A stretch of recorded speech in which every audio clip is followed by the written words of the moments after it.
Happy Tuesday, everybody. Getting ready to record Mike in the Midwest, episode 150. We are going to talk about Project Graduation today from back in the day at Hazelwood Central. All right, so let's do it. Here we go. Well, hey, everybody. Welcome to episode number 150 of Mike in the Midwest, a mini podcast for the amazing patrons just like you of the Be Our Guest podcast. Of course, my name is Mike Rallman, host of the Be Our Guest podcast. You can find me on Instagram and Twitter at Be Our Guest Mike. Let's connect this week if we haven't already, but most of you, we are connected, so I appreciate that. And I hope you're having a great week. Hope you had a great Memorial Day weekend here in the United States. If that's where you're tuned in, hope you got some pool time.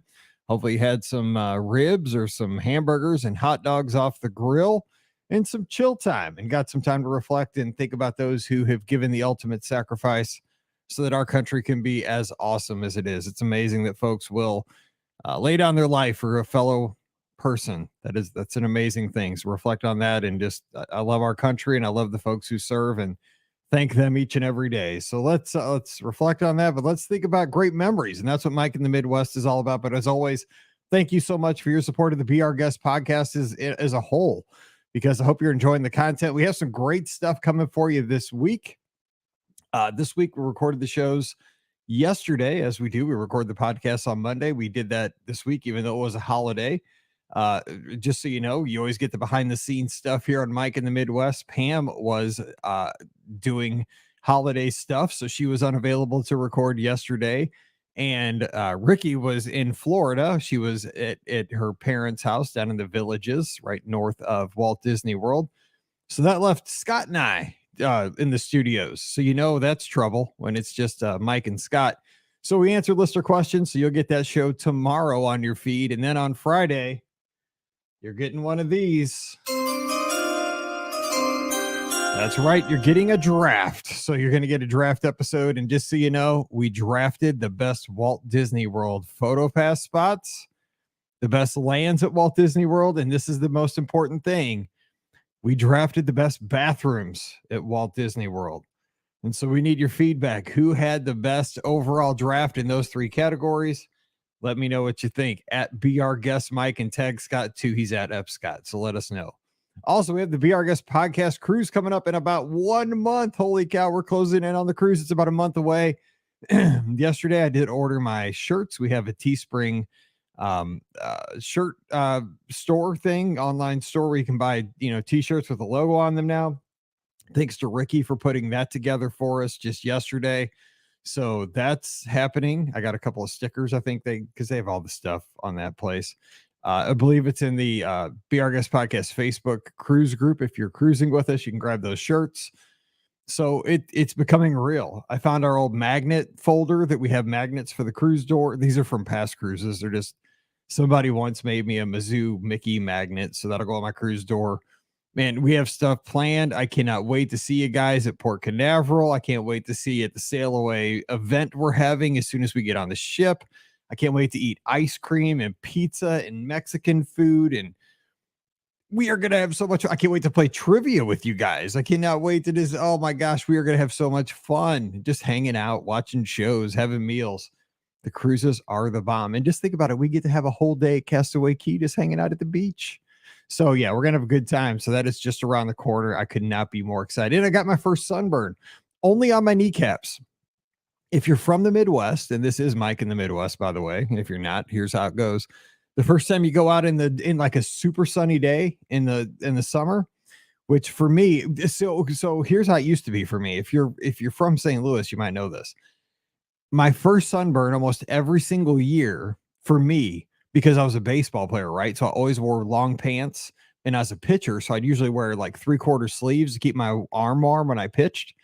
So my first real sunburn I would get every year, because back in the day, we didn't wear sunscreen when I was a kid. Just nobody thought about it. We always had a parade in our town in Florissant. It was called Valley of Flowers. And it was a huge parade. It was actually a huge festival. There was a carnival that happened, and it always happened the first full weekend of May. And it was a gigantic deal. I actually did a podcast. I did a Mike in the Midwest about it last year. It was one of the very first episodes of Mike in the Midwest. You can look back in the archives. Anyway, there was always a parade the first full weekend of May, and my grandpa would set up his F-150 the night before up along the parade route. We would go after church on, because the parade was on Sunday at like 2:00. So after church on Sunday, it was about 3 streets over from my grandparents' house. We'd go back to my grandparents after church, have lunch, and then we'd walk after lunch up to the parade route, up to where my grandpa put his F-150. We'd put lawn chairs in the back of the bed of the truck and watch the parade. We would always get our first sunburn during the parade. That's how it works. So you'd always get your first sunburn of the year watching the Valley of Flowers parade. Now, I got my first sunburn of the year watching our baseball game, our Francis Howell Vikings. They had a state semifinal baseball game this past weekend against DeSmet. We went and watched it. My knees got sizzled, my kneecaps. So I got that going on. My kneecaps have been sizzled, and I get to rest probably at Castaway Key, because no matter how much sunscreen you put on when you go to the beach and you're from, St. Louis, and you work in your basement and you do podcasts, your body cannot adjust to sitting out all day on a beach. No matter what happens, you're going to miss a spot. You're going to have a streak. It happens every year that I go there. So, and then you go back to your stateroom that night and you're just like, I missed that spot. So yeah, that's the bad part of the cruise, but I'll take it if it means having a good time on the cruise. So that's what's happening around here. Let's see what else. Paige came home and surprised us. We got to see Paige for the last couple of days. She came down from Chicago for the holiday weekend, so that was nice. She has since moved west about 120 miles. She's out at Mizzou visiting some coach friends out there, and she'll be back through here, I believe, tomorrow for just a brief time, and heading back to Chicago on tomorrow as well. She's just going to swing through for a couple hours and head back up to Chicago. She's got to work tomorrow. So that was great to see her. And we had, Memorial Day was chill around here. We didn't go out of town or anything. We watched a baseball game on Saturday for the Howell Vikings. They won. They're going to state. That's Friday and Saturday. Hopefully we can have another state championship team here by Saturday night. But yeah, not much going on around here. Just recording podcasts and living the good life. And, this is going to be the busiest week of the year for me, obviously, starting tomorrow with the 2024 package release. So if you have a quote in the hopper, I try to get to all the patrons first. I mean, that's just how I roll, because you guys support me, I support you. That's how it's going to be. But if you haven't heard from me by like Thursday afternoon or something, just shoot me an email and I'll get to you right away. But just please have some patience, because I have a lot in the hopper, and I do go as quick as I can, but I can only go as quick as the systems allow. And sometimes the systems really bog down on these days because everybody and their mother's hitting the servers. So I'm pretty quick, but I can only be as quick as the systems, which really frustrates me. I want to go super fast, but like when the phone lines are locked up, I can't get a hold of anybody. I can't work. It just drives me nuts. So when I go online, and sometimes the online systems crash, or they're really bogged down, or the servers are slow, it's super frustrating. And I feel your frustration. I get it. You're just like, Mike, give me my information. I want to book. I go as quick as I can. I promise you guys. I have everything in place at this end to be as quick as I can. And I promise I always want to do right by you. So just know that I always try to. I hope you see with the podcast, I try to never miss an episode. I always try to do right by my guests at the Magic for Less. I just want everything to go smoothly. And I've been thinking about this for the past 2 weeks. And so just please, if you don't see it immediately, I know that I'm trying, and I will get it to you right away. All right. So we had a great weekend here, had the extra day off. It feels like a Monday, but it's a Tuesday. So let's hit the feedback from last week's show, because I'm trying to keep these shows a little bit shorter, because we don't need to have 5 shows that are an hour long. That is just a big commitment for you guys. Last week we talked about the era of newspapers and how I toyed with in high school. I wrote a lot for the Hawk Talk, which was our high school newspaper. I wrote for the yearbook, which was called Torch. I didn't even mention that last year, but our yearbook was called the Torch. I did a lot, I was really kind of dabbling in journalism and teaching. I just thought journalism would be kind of interesting. And this kind of came about because we lost our beat writer for the St. Louis Cardinals last week, Rick Hummel. And we've seen a lot of tributes to him since last week's episode, which I thought was very cool, because he really was somebody I read almost on a daily basis from the time I was like 10 all the way through, my early adulthood. And then, you get busy, you don't read the newspaper as much. But man, I read, not only did I read his columns, I would read, the box scores for all the other teams. It was like the internet of the day before the internet. So the newspapers were vital growing up for me. And I miss those days. So Jennifer Perry, thanks for being here, Jennifer. She says, "Hey, Mike, First, if you have a garage sale, my mom and I will drive down from Bloomington to be there. I didn't get my feedback in time for last week, but I definitely enjoy the anticipation of a vacation and making plans as much as the trip itself. As you read this, I'll be at Disney World. Thanks to you for your help with our plans. You definitely made the planning process a lot of fun. Well, thank you. That's awesome. I appreciate you guys helping. Let me help you. Finally, my memories of our local paper, the Pantograph, are about a column that was in the Sunday paper. It was called Flying Horse. Grade school kids could submit a poem or drawing about the topic of the week, and some would be published the following week. Now that I think about it, it was sort of like this feedback from Mike in the Midwest. If our entry got into the paper, our teacher would receive a small orange patch of a flying horse in the snail mail several weeks later. I remember earning a few of those patches, which was very exciting. As always, thank you for keeping me company on my walks. Well, Jennifer, that doesn't even make my day. That makes my week that you take us on your walk and that you're having a good time at Walt Disney World and that you're booking with the Magic for Less. That supports us in a huge way. Because really, we're a small business and that puts food on the table for the family. So thank you so much for that. And that's so cool that your paper supported you guys in your school. That's community supporting community. That's small town. And I love that. The Flying Horse. I like that. Man, if I was still in teaching, I would have. The thing is, I don't know how. There's no local papers anymore. Like we have the St. Louis Post-Dispatch, but I don't even know if they're even locally owned. They're probably owned by some national syndicate, and I don't even know who I would talk to do something like that. That'd be so cool though because that would get kids interested in, Illustrator or something, or writing. Oh man, I love that idea though, to get some kind of a tangible, even if it's later, like weeks later, get a tangible patch or some kind of a little trophy. God, that's awesome. Thank you for sharing that, Jennifer. Hope you have a great time down at Walt Disney World with your friends. And I think it's your sisters. John is here. Love getting emails from John. We email back and forth. Hey, Mike, on anticipation. I always like having the next thing to look forward to, or I can end up a little down. I agree with that. A certain percent of every vacation is looking ahead and thinking of the cool memories that will be made. But it doesn't have to be that big for me. I can be happy with smaller anticipations of knowing that I have a concert coming up, or there's a new movie soon that I want to see, or even a TV show that I truly enjoy is going to be on that night. It doesn't take much, but helps with the general enjoyment of life. John, I totally agree. Like I look forward to just when the Cardinals play a certain team. Like right now, I like the Kansas City Royals. I know they're not a great team, but I love their baseball stadium, and I just have always liked their team. They almost perfect gamed us yesterday, which would have been historic. Which they're not a great team, and they just destroyed us yesterday. But I've looked forward to the Cardinals Royals series. I shouldn't have, but I am. Like little things like that, and we play again tonight. So I've looked forward to that. You're right, little things. I mean, I'm obviously looking forward to the cruise. That's a huge thing. But yeah, like Cardinal games and stuff like that. So totally. John continues. Your newspaper talk really brought me back. I've not bought one in 10 years, but would go through almost the entirety of the Boston Globe when I was a kid through my 20s. From the front page news to the comics, through the sports, arts, and business sections in particular, I absorbed almost all of it.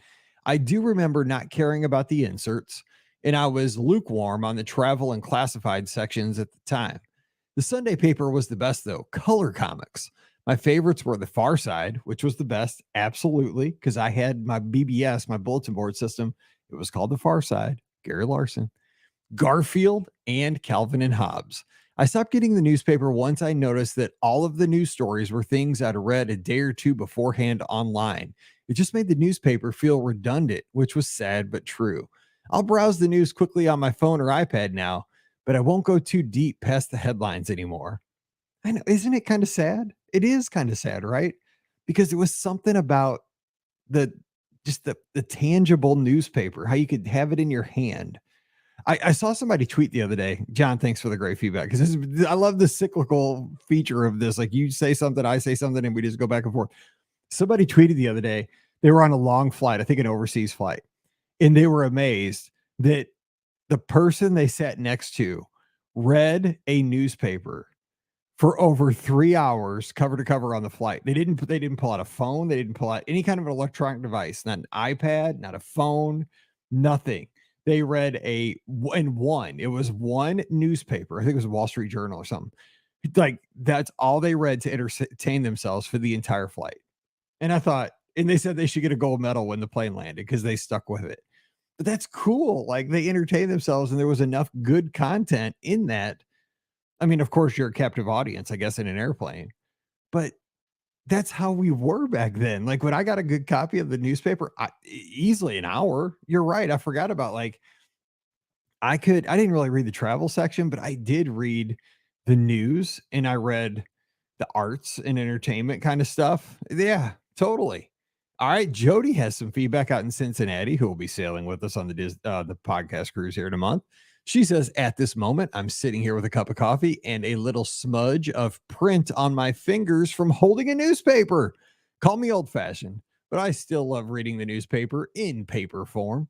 Perhaps it's because I went to school at the E.W. Scripps School of Journalism at Ohio State. Nope. Whoa. I shouldn't have said state. It was at Ohio University and was a news writer for a few years until I discovered it was such a poor paying career and needed to switch. I also loved hearing newspaper. I also love having newspaper on hand because it's the best way to dry out shoes when they get wet. I've heard that. And people have said that at race weekends because Jody's a big time runner too. But the thing is, like, and I've heard, well, if you get your sneakers wet at a race weekend, just go grab some newspaper. Newspapers are hard to find at Walt Disney World. That's the problem. They used to be like 20 years ago, great sage advice. Nowadays, okay, you can't find newspapers. So yeah, it was great advice 20 years ago. Let's see, where does she continue?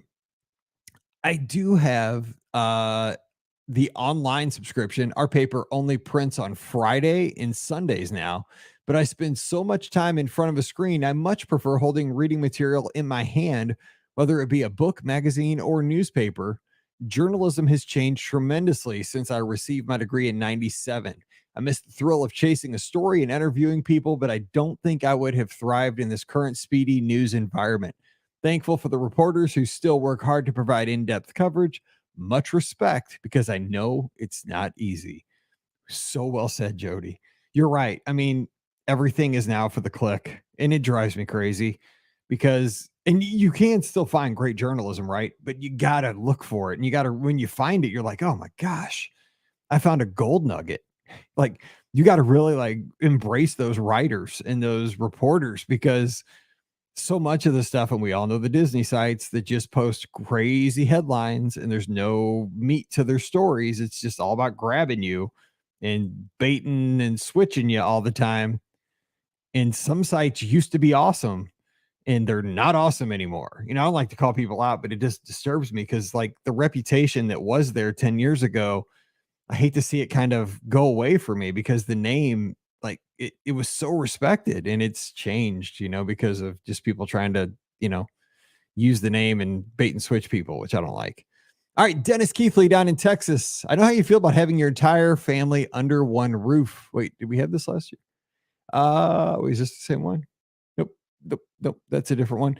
Let's see here. Sorry about that. Yeah, here we go. Trisha up in Wisconsin. My family never had a newspaper subscription. So as a kid, I only had exposure to the occasional Saturday Milwaukee Journal, the Black Friday edition, usually where we would find the Toys R Us Christmas catalog, and an occasional emergency purchase from the grocery store if there was a paper mache project due at school. Yes. So 1 year, well, I tweeted this out like about a month ago. I just got nostalgic one day. We made paper mache space helmets for our kids during Space Week at Wedgwood, where we built a space shuttle, a 50-foot space shuttle orbiter that we inflated with box fans in our school gym. And the kids got full-on flight suits. We got a hardware store to donate like paint coveralls, and we paper mache made space helmets. So we had so many newspapers because it was for like 57 kids. We had so much newspaper in our classroom between myself and Mr. Gentili and my buddy Dave, between our two rooms. And then we paper mache'd around balloons and popped the balloons, and then they had space helmets. Oh my gosh, that brought back a memory, and that was just a night. My room was destroyed because we had just stuff everywhere. Because we had PVC pipe. Oh, that was the best project ever. There's a YouTube video. I'll have to retweet it again. It was awesome. This is the best project I did in my teaching career because we had the gym for an entire week. And that's how long it took to build the thing. Then we did a big performance. We brought all the kids through. It was awesome. But man, and we were on every TV station that week, like on the morning news. But man, I was exhausted. It was right after I came back from teaching at space camp. Oh, you just brought back Trisha. You just triggered me. You totally triggered me. But it's a shame you didn't have a subscription to a newspaper. The good news is in St. Louis, we had a free newspaper called the Suburban Journal, which Dennis is going to know about who's next. Dennis down in Texas says, I used to love reading the Post-Dispatch. More specifically, I love the sports and everyday section. That's a section I used to love every day. That was the section, exactly what he's talking about. When I started college at Mizzou, it was how I kept up with the St. Louis Blues.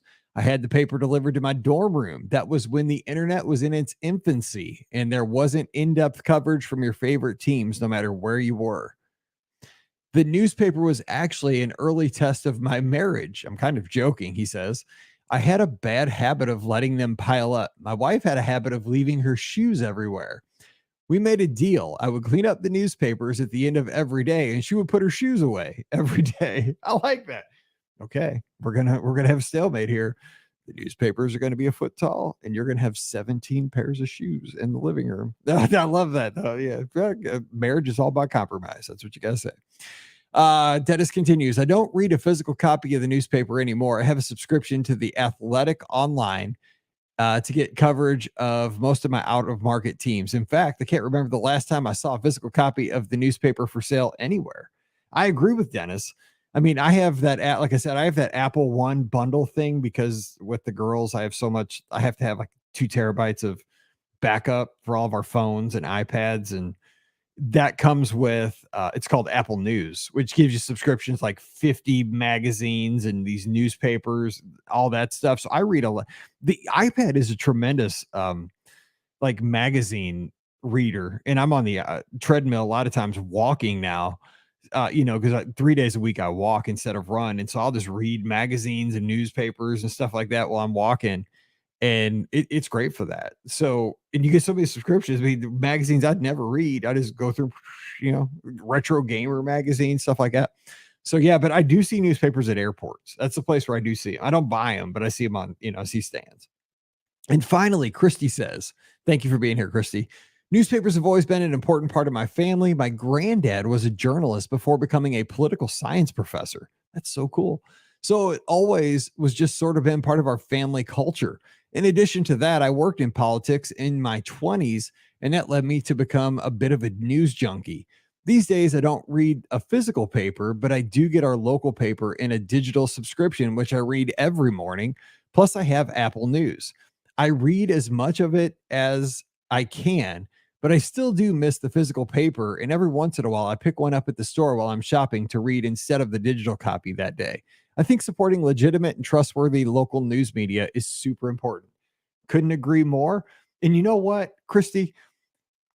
Next time I'm at the grocery store, just for that day, I'm gonna pick up the physical copy and just read it, just for nostalgia's sake. You know what? Like, there's something to be said for like I don't know how much the newspaper costs now, but I'm guessing it's probably like a couple bucks. Probably it's worth $2 for the enjoyment for the day, right? I mean, you paid $20, I guess, to go to the movies. Is it not worth $2 for like an hour's worth of enjoyment to have a physical paper in your hand for an hour? I say yes. And Christy, that's so cool that you have that background.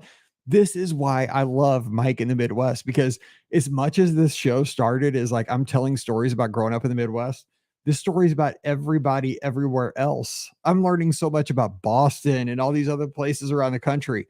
You guys are the best for sharing your stories. I love that we're so alike, but we all have different experiences. This is what's great about the Disney community. This is what's great about humanity. I wish we could all be like, I wish the whole world could get a piece of this, honestly. Less bickering, more love. Anyway, let's get to today's topic real quick. It's not a big one, but we're in the season of graduations. And I wanted to get your thoughts on this, but I wanted to share a couple memories I have to kind of trigger you guys. So when we had graduation at Hazelwood Central, I graduated in 1992 from a large high school, a public high school, Hazelwood Central. And it wasn't anything special. Like, we had a high school graduation. I think there were 750 kids in our high school class, or in our senior class. We graduated on the football field. I don't know how you did it at your high school. Some high schools graduated at like UMSL or like universities. I know that where we live now, we have a place called the Family Arena. It was built for like minor league sports. Like, we had a minor league hockey team at one time. They played there, the River Otters. We have a minor league soccer team. They play there. The circus comes there. Disney on Ice goes there. Stuff like that. That's where our high school, Francis Howell, graduates now, because they can't fit into the gym. But when we were in high school, we graduated on the football field, and that was awesome. So that was cool. So it was no big deal. And if it was going to rain, you went in. We had a huge, huge gym, so we could go into the gym, and then overflow would be in the second. We had a large gym and a small gym, so like everybody would go into the big gym. But if you wanted to have extra people, they had closed circuit TV for the people in the small gym. That was like the contingency plan if it rained. Anyway, that's not what this is about. The thing I want to talk about was after graduation. So we graduated, caps and gowns, you've now graduated, move your tassel, throw your mortarboard, blah, blah, blah. You're done. After that, you went out to eat with your, family. Can't remember where we went. Probably nowhere fancy, probably somewhere like Denny's or something like that. My family is super not fancy. I can't even remember.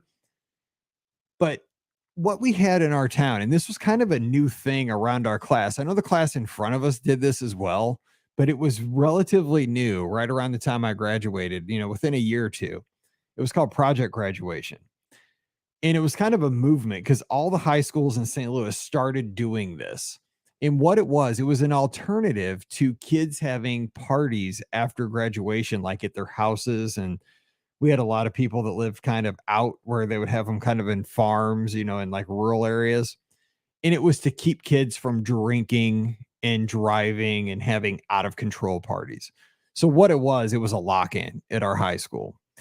And so Project Graduation, I believe, started at 10 and it ran until 6 in the morning. So it was like an 8-hour event at our high school. And it was awesome. And it was free. So the thing was, you could go and, do the graduation was like at 5 or something. So you're done like at 6. You could go out to eat with your family, like grandma and grandpa would come see you, everybody go to Denny's, see them. And then everybody met. You had to be in by like 11. Like you couldn't diddle and daddle. You had to be like, if you weren't there by 11, they locked the doors, you couldn't get in. So you had like an hour window. So you go, do your thing with your family. And then you had to, you throw on some like sweatpants, some comfortable clothes, and you go up to Project Graduate. You got a t-shirt when you signed up. Had everybody's class names on the back and everything like that. Had the like hawk on the front because we're the Hawks. So you go to the Project Graduation, and it was in the high school. Basically, you had the run of the bill. So at this point, you had graduated, which was awesome. And this was going to be your last, and it was celebrated as the last hurrah with your friends. And the funny thing is most of our class went to this thing because not everybody had to go. But our class was pretty tight, and I was very involved in school. I did most of the clubs. I played sports. I was in National Honor Society. I was very involved in my school, as were most of my friends. And so at the Project Graduation, it was all run by volunteers, and it was all community supported. So I just remember there was a DJ, a DJ with a huge sound system. With like fog machines, laser lights. It was TKO DJ company. I know this because I'll get to this in a second. My family owned a DJ company in St. Louis at the time, so I knew the competition. They had this huge, pumping system playing awesome music so you could dance all night in the commons, like where we always had homecoming, and all these dances. They had all kinds of, the food was out, just crazy food. All the local businesses, Papa John's, Domino's, so much pizza that you could eat. The Taco Bell donated food, Lee's Chicken, all the places that were near our high school, White Castles. There was so much food. It was like a dream for a high school, like a 17, 18-year-old high school kid. We ate so much food. It was ridiculous. So we had that going on. You could go down to the gym, In the gym, there was a Velcro wall. So you could like put on this suit and like you were like a Velcro, you were like in a Velcro suit. And then there was a like a trampoline. You would run, hit this trampoline, you go shooting up into the air and just I think David Letterman did this one time. He just don't stick onto the Velcro wall. There was like it was kind of like American Gladiators. You could do this thing where you hit each other with like big Q-tips. I mean, there's just all kinds of wild stuff going on in the gym. There's all kinds of crazy stuff. Like 3 a.m, they brought in a hypnotist. So we had a full-on theater, like for the fine arts. We had like a 750 seat theater at our school. They brought in this hypnotist, and I am not kidding. It was the highlight of the night. He hypnotized like 20 people on stage. And I don't know how this stuff works. Now, Scott got hypnotized on one of our cruises, on our podcast cruise. I think it was the last one. It wasn't the last one. It was the one before last. And there's video of it, and I'll have to post it somewhere. Dude, these people got hypnotized for real. They were barking, they were clucking like chickens and barking like dogs and like singing like they're in the opera. And some of these kids were shy. Like, I mean, for 4 years they were shy. They would not talk. They would never break a rule. Like they got some of these kids that were like had 4.7 grade point averages clucking like chickens in front of the whole class. It was wild. So that was one of the crazy things we got to do. But the whole thing, and they had a poker room set, they had a casino, like in one of the small gym was a casino. So you could play craps. Now it was fake money. It wasn't with real money. They gave you like chips. But like you could play blackjack, you could play craps, you could play, all these, and it was all run by parents. Like parents were there, the dealers, they had little green, whatever, like little, visors on. It was really, really awesome. And it was just a fun night. So I don't know if you guys had something like this when you graduated, or if your kids are now having something like they have this now at Howell. This is one of the things they still carry on. But as I look back on my memories of high school, this was a great night. This was one of the best nights of my life. But also, I wanted to bring this up because it's funny how, like, we had just the best time, because I had a core group of friends. There were 4 of us. It was myself, Corey, Fred, and Ray. Corey was my best bud. He was on the basketball team. I met him in my freshman year. We tried out for the basketball team together. He was a little bit taller than I, and we were the only 2 white guys trying out for the basketball team. And he was just a great shooter from like in the middle of Illinois. He had just moved to St. Louis, country kid. And he's like, we're running out in the middle of the rain at the middle school, like on this cinder track. And they're just trying to wipe people out because there's a whole bunch of people trying out. They're just trying to get people to quit. He's like, what are we doing? Why are we trying out for this? Like, they're trying to kill us. It's raining. It's freezing. I'm like, I don't know, but we're going to try to make this team. And he was a great player. But it was just funny because, we just want to play basketball, and everybody out there, we were having a good time with everybody. We loved everybody, but it was just so funny because, everybody joked with us because we were just like, everybody expected us to quit and we wouldn't, and they were trying to kill us. But he was a good guy, and his mom ended up being my boss at my gifted teaching position for years and years, Bev. Anyway, so he had him, and he was super smart, by the way. Then we had Fred, who ended up being the valedictorian of the class, went to Rensselaer Polytechnic Institute upon graduation. He was super smart, obviously, valedictorian. Ray was our other friend. He graduated 3rd in our class, went to DePaul.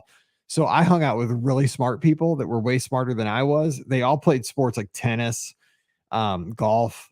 So we all kind of hung out together. We all lived in the same subdivision and so forth, and just had a good time all through high school.